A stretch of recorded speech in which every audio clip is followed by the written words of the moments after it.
ઓય સીતા, શું બનાવે છે? આપણા એક ફોલોવર મિત્રની કમેન્ટ આવી હતી કે સીતાબેન તમે વેડમી બનાવો, એટલા માટે આજે હું વેડમી બનાવું છું.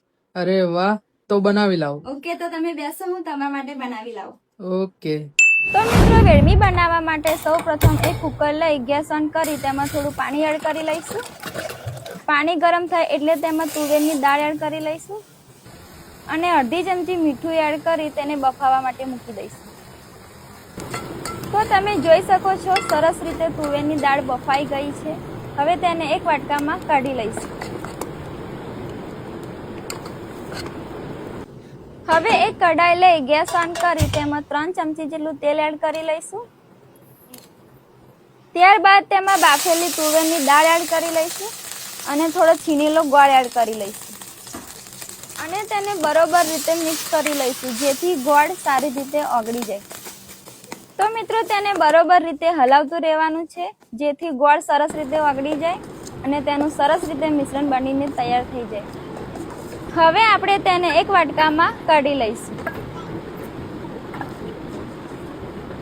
હવે એક પાટલી ઉપર ઘઉંના લોટનો ગુલ્લો લઈ આ રીતના વણી લઈશું અને તેમાં 1 ચમચી તેલ એડ કરી તેને આ રીતના ફેલાવી લઈશું. ત્યારબાદ તુવેરની દાળ અને ગોળનું મિશ્રણ આ રીતના મૂકી તેને વાળી લઈશું અને પછી વાર તેને આ રીતના વણી લઈશું.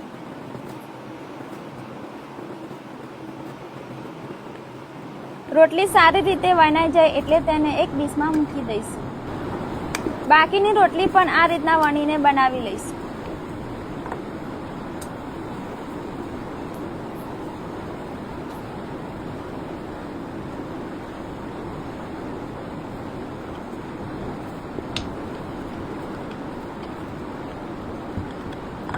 હવે એક લોડી લઈ ગેસ ઓન કરી તેમાં 1 ચમચી તેલ એડ કરી લઈશું અને વેડમીને આ રીતના બંને તરફ સારી રીતે શેકી લઈશું.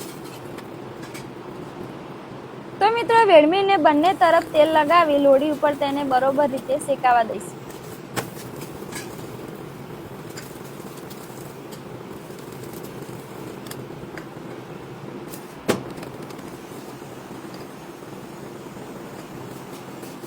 તો મિત્રો, સરસ રીતે વેડમી શેકાઈને તૈયાર થઈ ગઈ છે. હવે તેને એક પ્લેટમાં કાઢી લઈશું.